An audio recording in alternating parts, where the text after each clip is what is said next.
Bonjour à tous, bonjour à toutes et bienvenue sur les Nouveaux Chemins.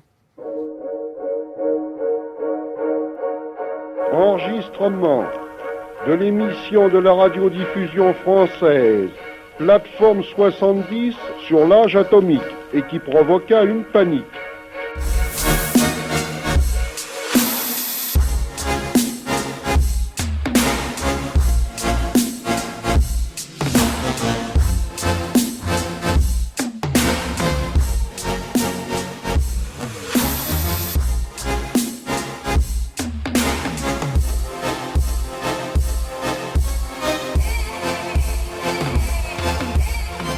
Les Nouveaux Chemins vous accompagnent du lundi au vendredi de 10h à 10h53 en direct et à toute heure du jour et de la nuit en téléchargement. Chaque semaine, nous vous proposons un thème que nous arpentons en empruntant les sentiers de la philosophie, du cinéma et de la littérature. Et chaque jour à 10h50, vous retrouvez les 2 minutes papillons de Géraldine Mosna-Savoie pour une plongée dans l'actualité éditoriale philosophique.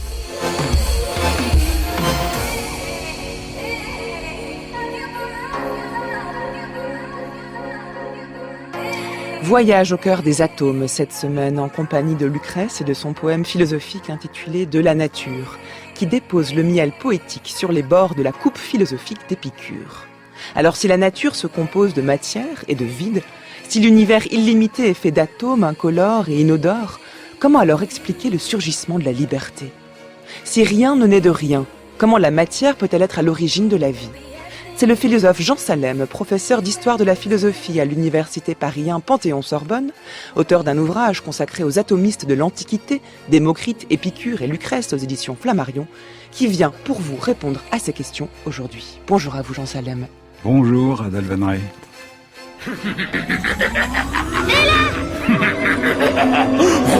Dommage que vous n'ayez pas fait le ménage. Maintenant, je vais vous empêcher de dormir toute la nuit. Regarde ce que tu as fait à ma sœur. Une minute, ne m'accuse pas. Ta sœur l'a bien mérité. Vous aviez été prévenu que si vous ne faisiez pas le ménage, le monstre poussière apparaîtrait. Tu ne te rappelles pas avoir vu de la poussière aujourd'hui? Elle virevoltait à travers les airs vers la fenêtre ouverte. Souviens-toi.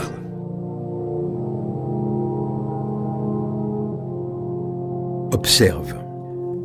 Toutes les fois qu'un rayon de soleil se glisse et répand son faisceau de lumière dans l'obscurité de nos demeures, tu verras une multitude de menus corps se mêler de 1000 manières parmi le vide dans le faisceau même des rayons lumineux. Et, comme engagés dans une lutte éternelle, se livrer combat, bataille, guerroyer par escadron sans prendre trêve, agités par des rencontres et des divorces sans nombre. Tu pourras conjecturer par là ce qu'est l'agitation éternelle des corps premiers dans le vide immense, pour autant qu'un petit fait peut nous fournir un modèle des plus grands et nous mettre sur la trace de leur connaissance. Une autre raison pour observer avec plus d'attention ces corps que tu vois s'agiter en désordre dans les rayons du soleil, c'est que de telles agitations nous révèlent les mouvements secrets, invisibles, qui se dissimulent aussi au fond de la matière. Car souvent, tu verras beaucoup de ces poussières, sous l'impulsion de chocs invisibles, changer tout à fait de route et repousser en arrière, rebrousser chemin, tantôt ici, tantôt là, partout, dans toutes les directions. Or, il est évident que cette marche errante provient tout entière des atomes. Les principes, en effet, sont les premiers à se mouvoir par eux-mêmes. Ensuite, les plus petits des corps composés, qui pour ainsi dire sont par leur force les plus proches des atomes, sous les chocs invisibles de ces derniers, s'ébranlent et se mettent en marche. Et eux-mêmes, à leur tour, en déplacent d'un peu plus grand. C'est ainsi que, partant des atomes, le mouvement s'élève et parvient peu à peu jusqu'à nos sens.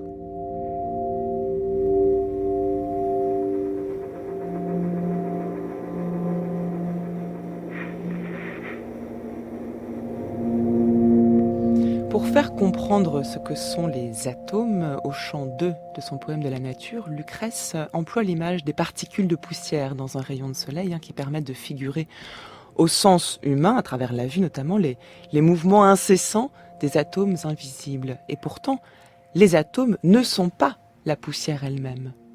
Alors que sont-ils, Jean Salem ?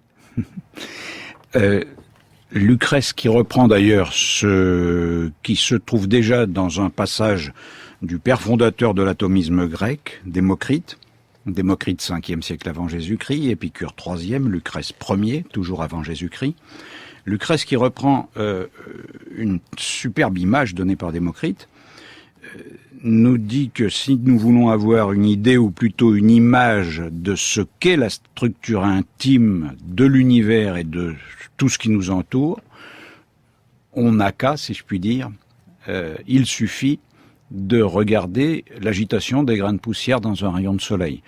C'est pourquoi, publicité non déguisée, le petit livre de synthèse que vous avez eu la gentillesse de citer reprend 3 Les atomistes de ouvrages, l'Antiquité, Démocrite, Épicure, Lucrèce. oui, Chez Flammarion. Oui, c'est la synthèse d'une douzaine d'années de recherche intense et qui avait donné lieu d'abord à 3 ouvrages bien volumineux, dont celui sur Démocrite que j'avais sous-titré « Grains de poussière dans un rayon de soleil ». Alors, il y a, pourrait-on dire, du dur et du mou. Je pense à un sketch de Pierre Dac. Il y a aussi dans la vie des durs et des mous. Il y a du sucré et de l'amer. Il y a du transparent et du coloré de toutes les couleurs qu'on peut imaginer. Et tout ça, selon les atomistes de l'Antiquité, les 3 qu'on vient de citer, plus leurs nombreux disciples, tout ça a pour cause directe, et invisible à nos yeux, bien sûr, l'agencement de petits corps insécables, atomes en grec, qui ne se distinguent entre eux que par leur forme ou leur taille. Mais ils sont tous l'être émietté. Ça ressemble, comme on dit des vulgarisateurs qui ont un peu peut-être simplifié l'affaire, à l'être incompact de Parménide, dans lequel on aurait donné un immense coup de marteau, et il y a une infinité d'atomes dans l'univers infini, qui par leurs mouvements, leurs collisions, leurs chocs, leurs rebondissements et leurs agglutinations parfois, en viennent à créer peu à peu des corps organisés, puis des mondes organisés. Mondes qui sont nés un jour, entre guillemets, qui se sont formés progressivement et qui sont appelés à mourir un jour, à se détruire. Si les atomes sont susceptibles de se distinguer par leur figure et leur forme, vous l'avez dit, pour Lucrèce en tout cas, ils sont incolores, dit-il, sans température, sans goût et sans odeur. Finalement, ils ne varient que par leur taille. Et leur forme. Et leur forme. Tout à fait.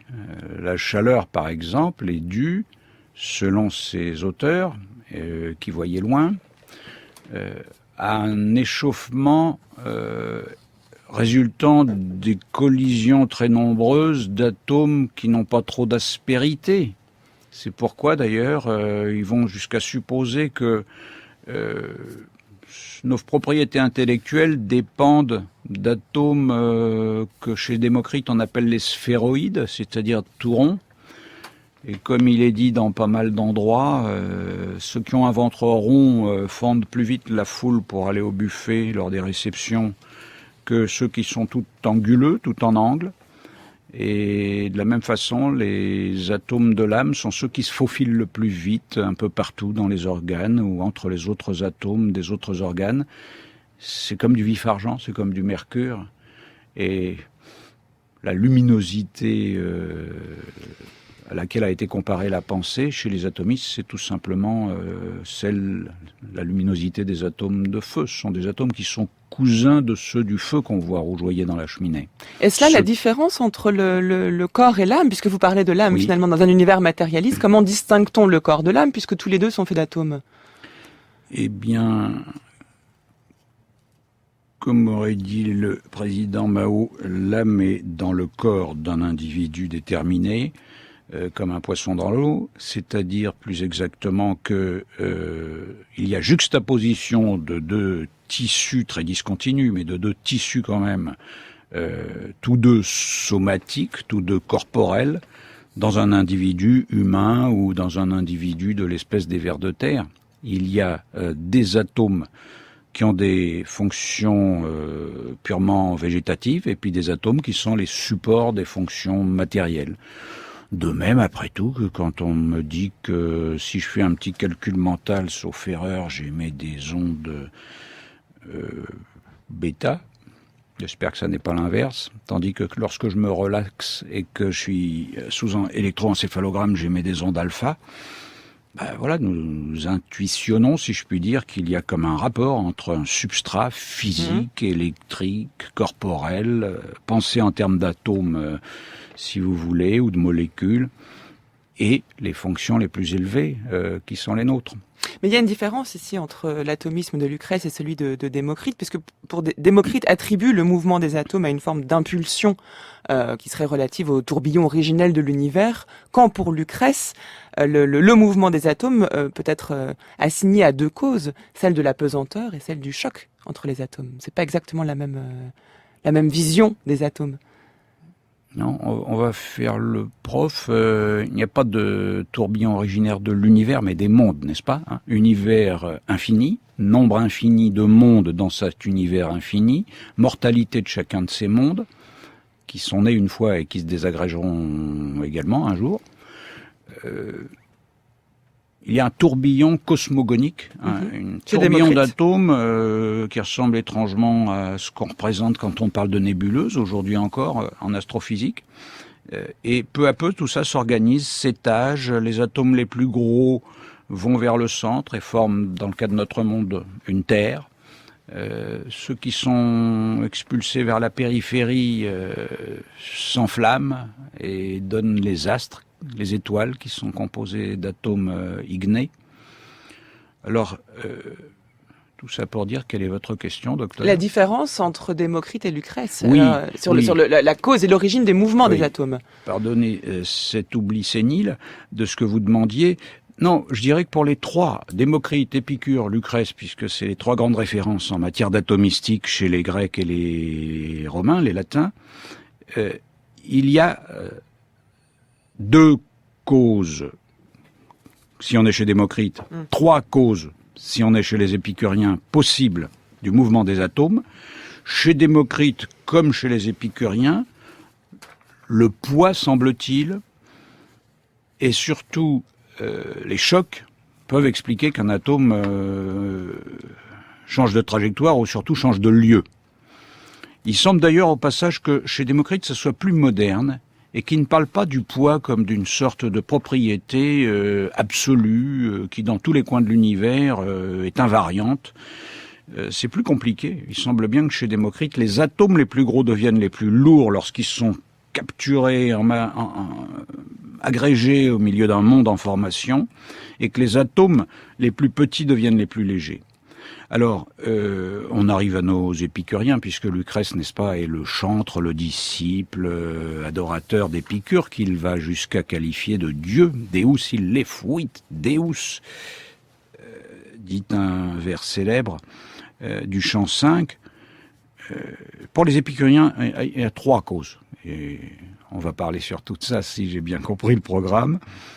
Le poids, considéré comme une qualité absolue, évidemment ça n'est pas trop sexy, pas très moderne. L'idée qu'on pèse 6 fois moins sur la Lune n'aurait pas traversé l'esprit apparemment d'un épicurien. Le choc, si comme une boule de billard, un atome est contrarié dans sa course par un autre qui cogne sur lui, la trajectoire va être modifiée pour l'atome numéro 1 et pour le numéro 2 qui rebondira également. Et puis alors les épicuriens introduisent, dit-on, pour sauver la liberté, mais aussi pour expliquer qu'il y ait des corps qui se soient formés par rencontre des atomes, ils introduisent cette fameuse déclinaison, déviation des atomes dont on va parler. Mais je crois qu'il faut ajouter tout de suite que pour tous, Démocrite compris bien sûr, le père fondateur, Lucrèce compris, celui qui est au bout de la chaîne des trois immenses de l'Antiquité qui ont parlé d'atomes, eh bien, comme le dit Épicure, l'intermédiaire, chronologiquement, arché de touton ou kestine. À ces mouvements, il n'y a pas eu de commencement. Tout ce dont on va parler, c'est des sortes de principes logiques, des conditions qu'on doit admettre pour penser le mouvement des atomes. Mais ce mouvement est éternel. Il n'est même pas originaire, il existe depuis l'éternité, depuis toujours. Les mondes en formation résultent de l'arrivée dans un certain secteur de l'infini d'un gros paquet d'atomes qui erraient jusque-là chacun de son côté, si je puis dire, et de débris de formation, de débris résultant de la dislocation de mondes qui se sont détruits. Donc on est plutôt Lucrèce devant... nous cesse de le répéter, hein, rien ne naît de rien. Il y a forcément une origine matérielle à la matière. Oui, rien ne naît de rien, et puis rien n'a jamais commencé de ce mouvement brownien qu'il faut se représenter. C'est comme les molécules dans un gaz qui bougent tout le temps, c'est comme ça depuis toujours. Donc je termine en disant, il faut imaginer une sorte d'universel perestroïka en russe reconstruction, de monde nouveau à partir d'atomes isolés, en mouvement dans le vide infini, ou de fragments de monde désormais disloqués. Alors écoutons la première mention de la déclinaison, c'est-à-dire le clinamen dans le poème de la nature de Lucrèce, suivi d'un premier argument physique, très clair, hein, si les atomes ne déviaient pas légèrement, eh bien ils tomberaient en ligne droite, sans jamais se heurter, et donc la nature ne produirait absolument rien. C'est l'argument physique de ce qu'on appelle le clinamen, écoutez, interprété ici par le comédien Georges Claes.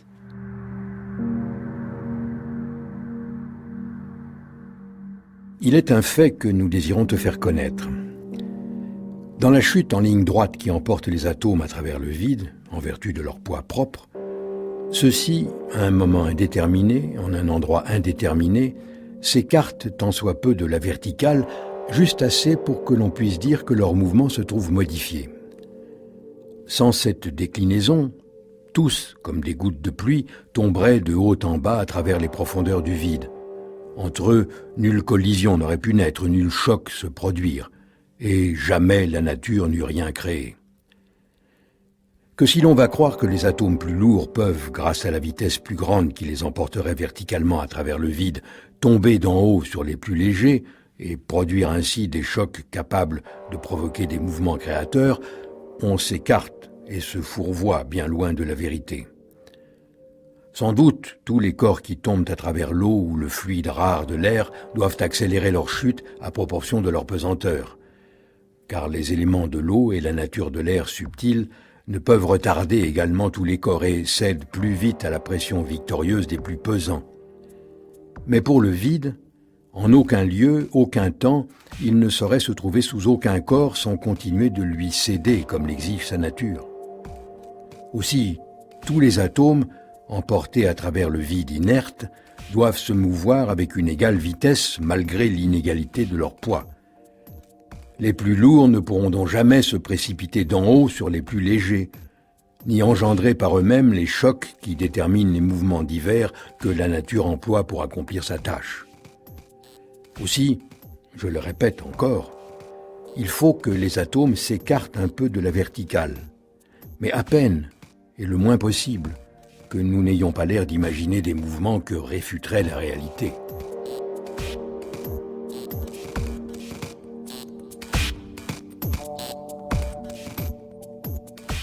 Quand vous dites quelque chose d'invraisemblable et que vous voulez échapper à la critique, vous présentez un argument qui constitue une impossibilité absolue. Si bien qu'il aurait mieux valu concéder le point en discussion que de faire front avec tant d'impudence. Ainsi, Épicure, qui se rendait compte que si les atomes étaient entraînés vers le bas par leur propre poids, rien ne serait en notre pouvoir, puisque leur mouvement serait déterminé et nécessaire, trouva le moyen d'échapper à la nécessité, ce qui apparemment avait échappé à Démocrite. Il dit que l'atome, lorsqu'il est entraîné de haut en bas, en ligne droite, par le poids et l'attraction vers le bas, dévie légèrement. Or dire cela, c'est plus déshonorant que de ne pouvoir défendre la thèse qu'il soutient.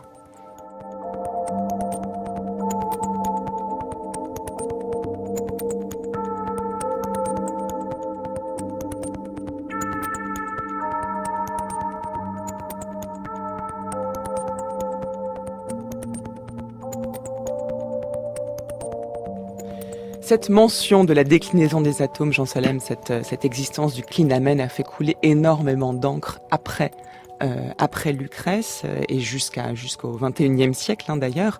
un exemple de réaction, et pour le coup c'était chez Cicéron, qui ne comprend pas l'introduction de ce clinamen, de cette déviation des atomes, et qui objecte à Épicure, et non pas à Lucrèce, mais bon, on l'a dit, finalement les deux relaient la même thèse, que ce n'est qu'un argument rhétorique pour justifier l'existence de la liberté. Dans un monde fait d'atomes, il est très difficile de pouvoir reconnaître, disons, toute forme de spontanéité ou de liberté humaine. Eh bien, nous dit Démocrite, c'est parce qu'il n'arrivait pas à le prouver autrement que Épicure via Lucrèce va inventer cette déviation des atomes qui est au fond juste bien commode pour justifier sa thèse.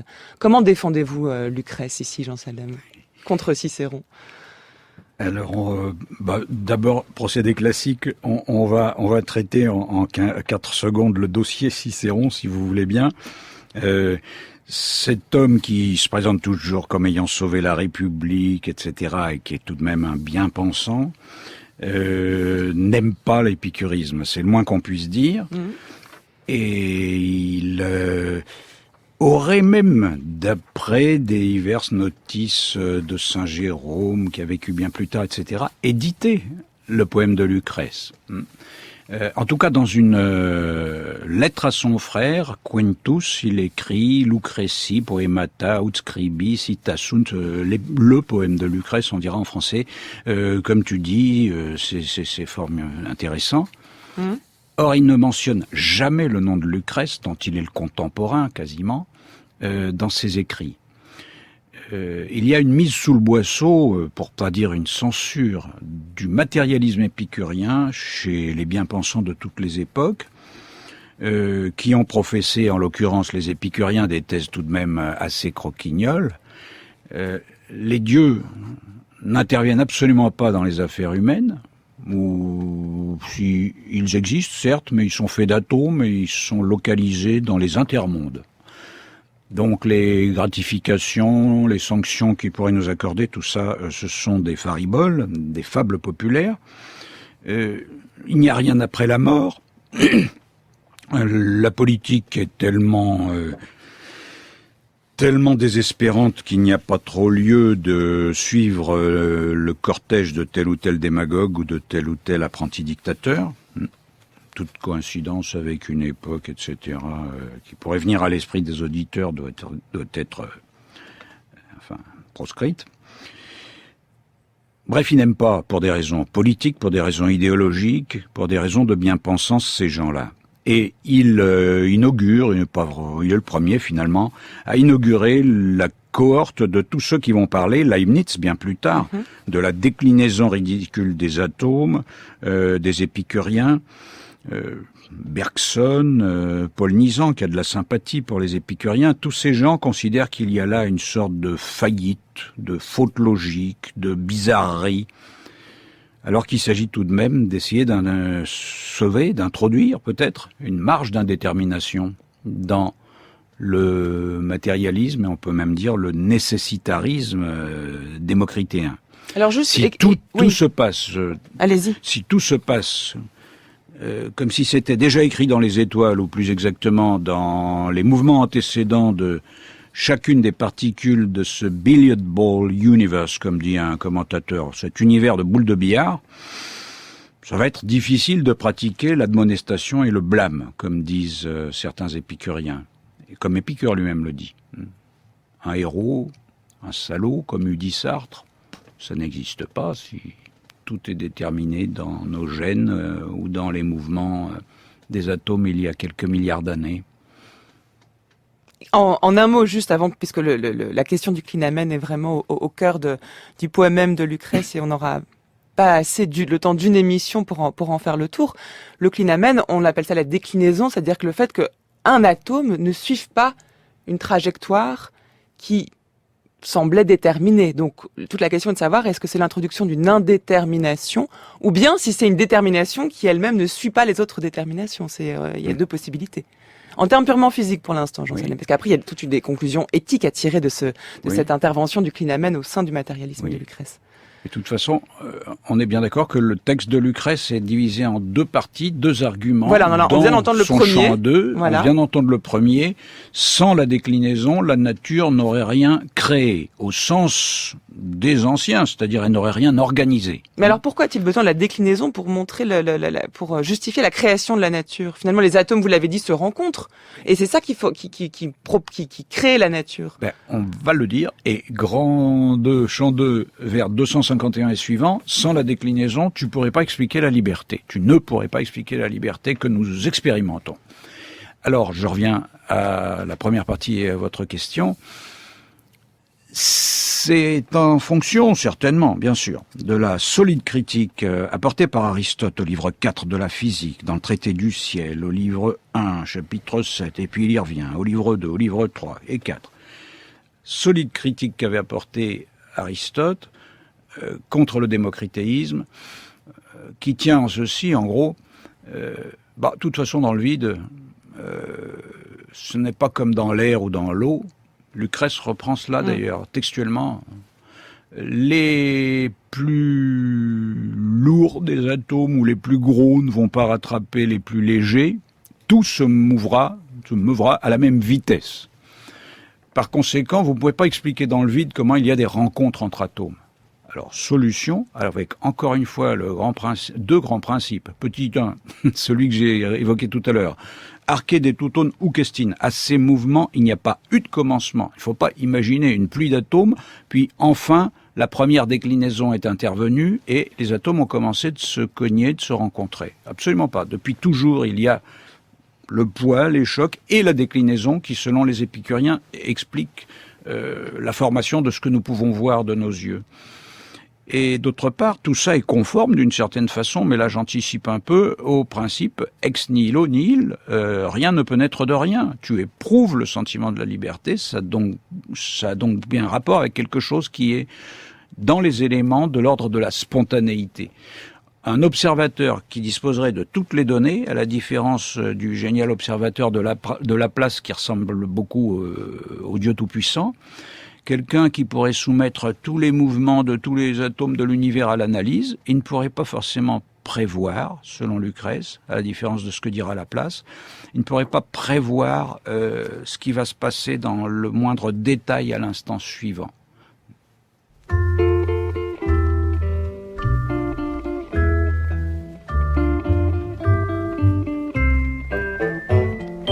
Un petit atome qui se balançait dans une grosse molécule. Ce petit atome qui s'ennuyait craignait surtout le ridicule. Quand un photon vint le rencontrer, un gros photon dans l'infrarouge, même infrarouge, un seul photon, ça peut rompre une liaison. Le petit atome ainsi balancé quitta sa chère molécule, pauvre molécule décomposée. Ça lui fait mal à la formule. Mais le petit atome au fond d'un cristal trouva bien vite une vacance. Ah, les vacances originales, quand les neutrons ouvrent le bal. Le petit atome. Vous écoutez France Culture, les nouveaux chemins de la connaissance et la mélancolie du petit atome, chanté par Paul Brafort. Il est 10h29 et c'est le 3e temps de notre série d'émissions consacrée au poème de la nature de Lucrèce. Et pour l'occasion, j'ai le grand plaisir de recevoir le professeur d'histoire de la philosophie à l'université Paris 1 Panthéon-Sorbonne, Jean Salem, auteur d'un ouvrage intitulé Les atomistes de l'Antiquité, Démocrite, Épicure et Lucrèce, paru chez Flammarion, avec qui nous discutons du statut du clinamen, cette étrange déclinaison des atomes au sein du poème de Lucrèce. Si toujours tous les mouvements sont solidaires, si toujours un mouvement nouveau naît d'un plus ancien suivant un ordre inflexible, si par leur déclinaison les atomes ne prennent pas l'initiative d'un mouvement qui rompt les lois du destin pour empêcher la succession indéfinie des causes, D'où vient cette liberté accordée sur Terre à tout ce qui respire? D'où vient, dis-je, cette volonté arrachée au destin qui nous fait aller partout où le plaisir entraîne chacun de nous et, comme les atomes, nous permet de changer de direction sans être déterminé par le temps ni par le lieu, mais suivant le gré de notre esprit lui-même. Car sans aucun doute, de pareils actes ont chez nous leur principe dans la volonté. C'est la source d'où le mouvement se répand dans nos membres. Ainsi, vois-tu, bien qu'une force extérieure pousse l'homme, souvent l'oblige à marcher malgré lui et l'emporte et le précipite, il y a pourtant dans notre cœur quelque chose de capable de la combattre et de lui résister. C'est au gré de cette volonté que la masse de la matière est, elle aussi, contrainte de se diriger dans le corps et dans les membres, qu'elle est réfrénée dans son élan et ramenée au repos en arrière. Aussi faut-il accorder aux atomes la même propriété et reconnaître qu'il existe en eux, outre les chocs et la pesanteur, une autre cause motrice, d'où provient en nous le pouvoir de la volonté, puisque, nous le voyons, de rien ne peut naître. La pesanteur, sans doute, empêche que tout ne se fasse par des chocs, c'est-à-dire par une force extérieure. Mais si l'esprit lui-même n'est pas régi dans tous ses actes par une nécessité intérieure, s'il échappe à cette domination et n'est pas réduit à une entière passivité, c'est l'effet de cette légère déviation des atomes en un lieu, en un temps, que rien ne détermine.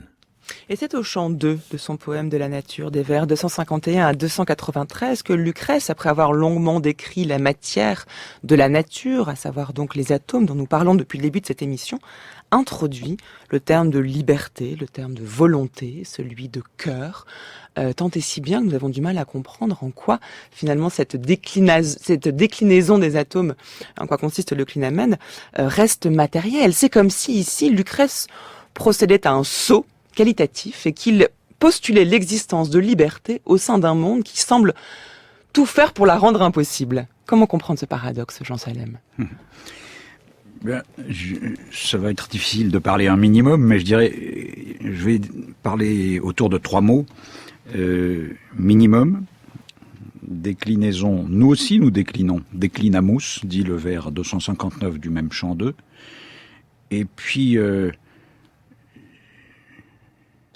ça suffit, j'y vais. Partons sur 2 points, voilà, deux termes déjà. Les 3 sont 2. Allez-y. D'abord les épicuriens, pour des raisons de cohérence systématique, et puis parce que c'est leur pente, leur tempérament, adorent parler de minimum. On trouve des termes qui disent le minimum partout, chez Lucrèce, chez Épicure, toélakiston en grec notamment, ou de limite aussi.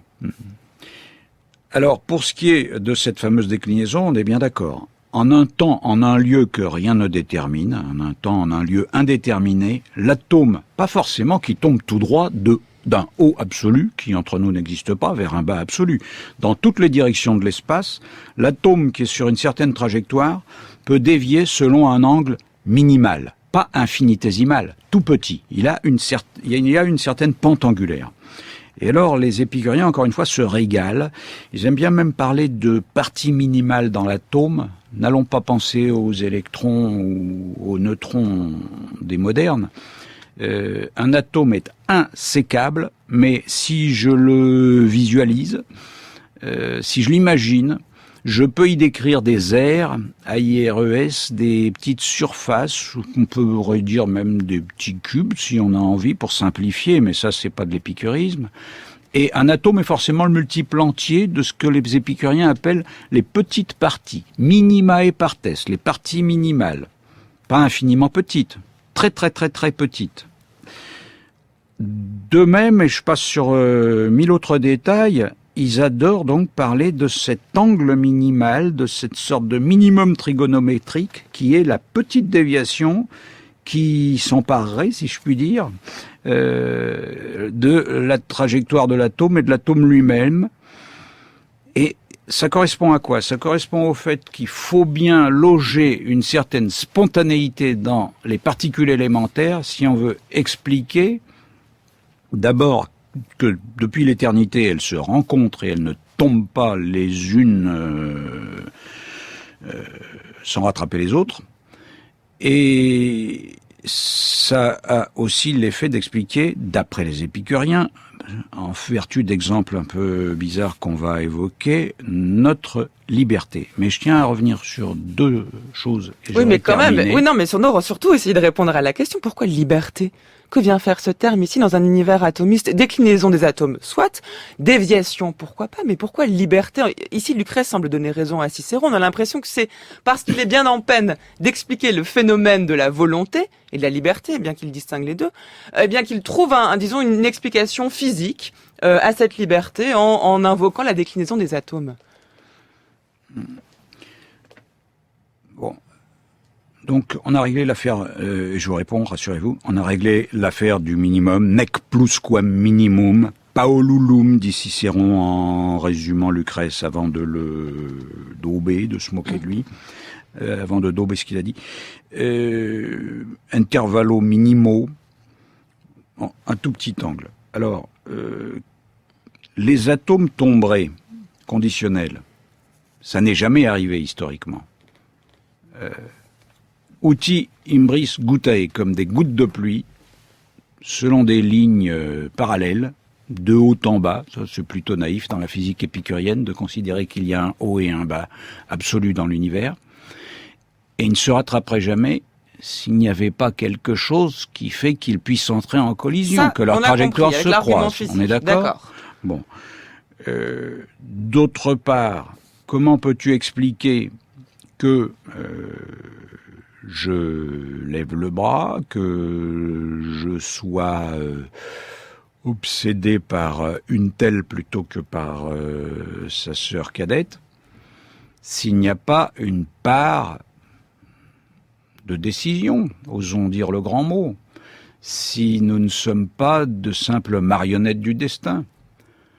Bref, pour le dire de façon beaucoup plus générale, globale, mais un petit peu historisante quand même, moi j'ai toujours été un peu stupéfait par cet adossement obsessionnel du marxisme, par exemple, au spinozisme, par cette identification du matérialisme, de tous les matérialismes à Spinoza. Il y a, comme a dit le dernier Althusser, ou Althusser dans ses derniers écrits, une tradition matérialiste qui veut absolument sauver le fait de ce qu'on appelle, même chez ceux d'en face, la liberté, une marge d'indétermination. Alors, là, c'est vous qui me propulsez dans le tunnel suivant. Parce que c'est pas la même chose, juste marge d'indétermination, c'est pas forcément synonyme de liberté. Tout à fait d'accord. C'est ça qui est surprenant dans le terme de Lucrèce. Oui, ouais. Oui.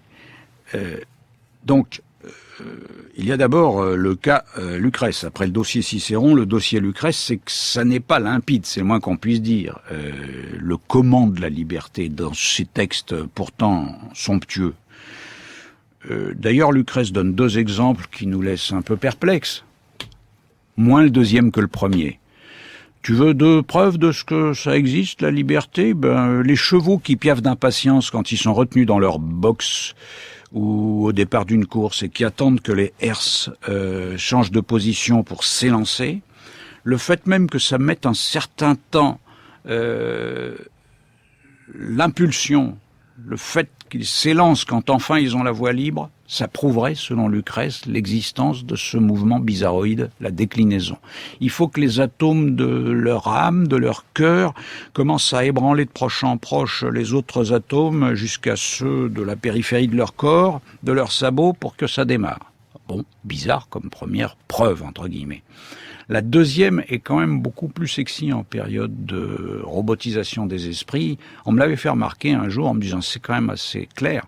Si une foule me pousse dans un sens, je peux bander mes muscles, agiter mes petits bras, faire quelque chose avec mon épaule pour ne pas me laisser entraîner par cette foule. Ce serait, selon Lucrèce, dans ces textes-là, la preuve numéro 2 de ce qu'il faut bien admettre l'existence de la déclinaison. Alors, fin du tunnel, comme on dit à la radio, c'est promis, mais c'est un petit peu long. Des interprètes... Surtout le suspense est entier, là, Jean Salem. On attend la résolution. C'est fait pour. Parce qu'on comprend toujours pas pourquoi il y a l'intervention de liberté dans ce que vous dites, puisqu'il s'agit d'instinct, dans le cas des chevaux comme dans le cas de la foule. Alors, il y a l'autorité de Giussani, un interprète de la fin du 19e siècle, italien, et de Bailey, commentateur britannique, 1925-30, qui a longtemps prévalu et qui nous donne une solution purement verbale pour expliquer ces textes bizarres de Lucrèce, car on a oublié de dire, moi surtout, que dans ce qui nous reste d'Épicure, il n'est jamais fait mention de la déclinaison. Mais tout laisse penser que il y avait la place pour, et que certainement Épicure a professé lui-même cette doctrine. Bizarre.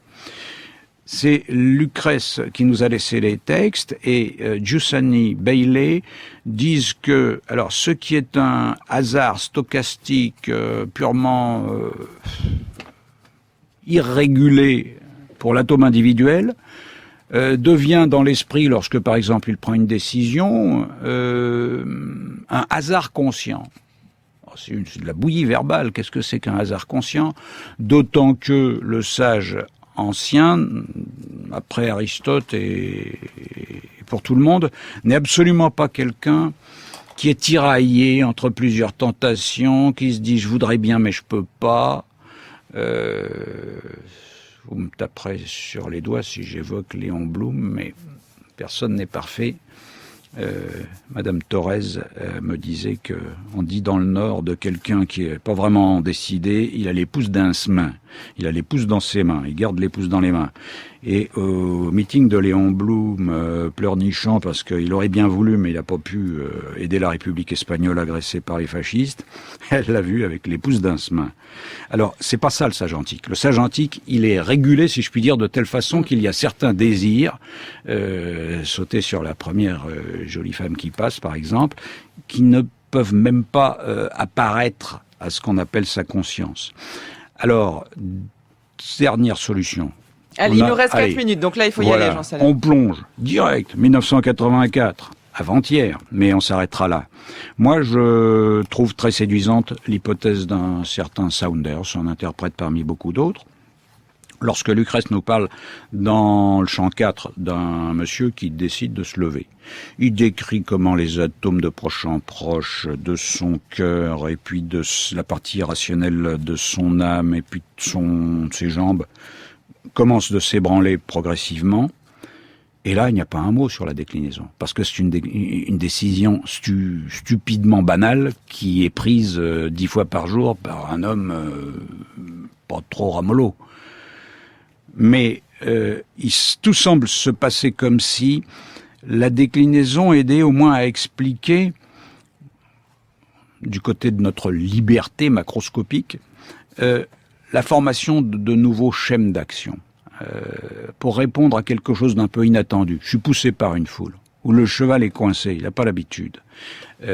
Pour provoquer la formation de New Atomic Soul Patterns, dit cet interprète, de nouveaux schémas, de nouveaux patrons atomiques, de nouvelles structures mentales, il faut bien avoir un petit quelque chose, même si ça a l'air d'un Deus ex machina, d'un bricolage qui fait beaucoup rire les adversaires, qui explique que dans les particules, encore une fois, qui nous composent, il y a quelque chose d'analogue à cette spontanéité que nous expérimentons.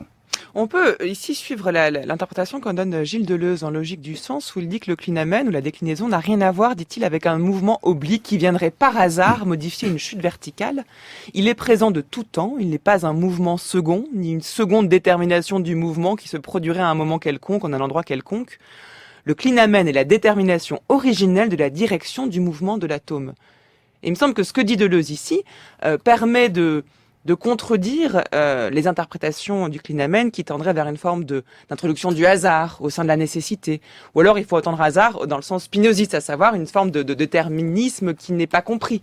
Et donc finalement, est-ce que le clinamen est-il autre chose qu'une détermination préprogrammée, disons, de l'atome, qui n'existe que parce qu'il va dévier de la trajectoire, mais qu'il ne faut pas y voir l'intervention ni du hasard, ni d'une forme de liberté, et à peine d'une forme de spontanéité. Qu'en pensez-vous, Jean Salem ? Il me reste 1 minute 30. Oui, je pense que Deleuze, j'approuve tout à fait ce que vous avez lu, que ce soit le mouvement premier ou second ou troisième, ça m'importe assez peu, mais tout le reste, je suis absolument d'accord. Pour ce qui est du hasard et de la nécessité, c'est impressionnant de voir à quel méli-mélo ça aboutit. Épicure, Démocrite sont baptisés par ceux d'en face philosophes du hasard aveugle ou de la nécessité aveugle, parfois à propos de la même phrase. Bon, ce qui est embêtant, c'est que c'est aveugle. C'est que c'est une nature, comme dit un Italien, senza scopo prefisso, sans dessein, 2 SEIN arrêtés à l'avance. Il n'y a pas de providence. Et ça manque cruellement à tous ceux qui s'énervent sur le hasard et la nécessité. Mais là où Deleuze a encore et encore raison, c'est que, comme Marx, d'une certaine façon, dans sa dissertation de philosophie, sa thèse de jeunesse, il a l'air de dire d'une certaine façon que, métaphoriquement, elle est présente partout dans la philosophie épicurienne, cette déclinaison, dont on parle à propos de la cuisine très physique, là, de l'atome. Les dieux, ils dévient du monde d'une certaine façon. Ils s'occupent surtout pas de nos affaires et ils ne logent pas dans le monde. Le plaisir maximal, c'est la déviation, c'est l'exemption de toute douleur. Et entre nous, c'est l'état normal de celui qui ne cherche pas de complications et qui n'est pas en train de se faire amputer à vif une jambe ou les deux. Donc ce serait une utilisation métaphorique de la déclinaison par Marx qui montre que toute la philosophie épicurienne s'écarte de la réalité. De déviation, bien sûr. Les sages vivent à l'extérieur de l'agitation de la place publique, du cirque, je ne vais pas nommer des ministres démissionnaires, mais du cirque médiatico-politique. Donc, et j'ai terminé en vous disant, les jeunes gens se moquent de leur camarade qui est devenu amoureux transi d'une seule en lui disant mais détourne un peu ton regard, décline d'une certaine façon, et puis regarde les autres. Et je viens de sortir d'une zone de turbulence côté santé, mais entre autres le plaisir de citer Épicure dans toutes les langues à ceux qui se sont occupés gentiment de moi pour me remettre en forme. C'est une manière de décliner la pensée de la mort, la crainte, on décline en trouvant des passions. Voilà, nil mors est ad nos, neque pertinet illum. La mort n'est rien pour nous et elle ne nous touche en rien. Et puis, on peut dire ça dans toutes les langues, mais ça suffit. Merci Jean Salem pour cette déclinaison atomistique.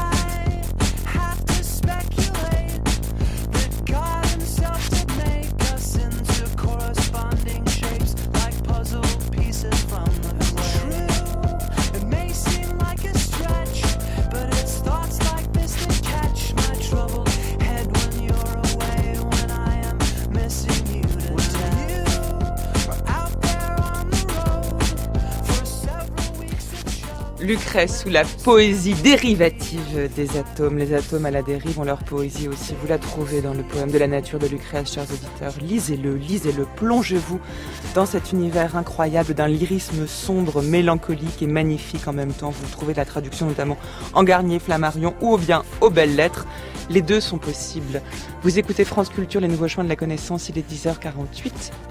Encore 2 minutes papillon sur la musique de Postal Service. Il est l'heure de retrouver, comme tous les jours, Géraldine Mosna-Savoie qui vient vous donner envie de lire un livre de philosophie qui vient de paraître. Bonjour Géraldine. Bonjour Adèle, bonjour à tous. Et c'est Baudrillard au programme aujourd'hui. Oui, c'est Baudrillard, c'est un ouvrage collectif. Baudrillard, cet attracteur intellectuel étrange, c'est un ouvrage sous la direction de Nicolas Poirier qui est paru aux éditions du Bord de l'eau. Un individu est là, il vous fait face, vous y confrontez. Il vous défie par sa propre subjectivité. Et moi, je cherchais une espèce d'objectalité, pas de subjectivité, pas même la mienne. Alors je ne vais pas aller chercher celle des autres, puisque moi je cherchais plutôt à passer à côté de la mienne.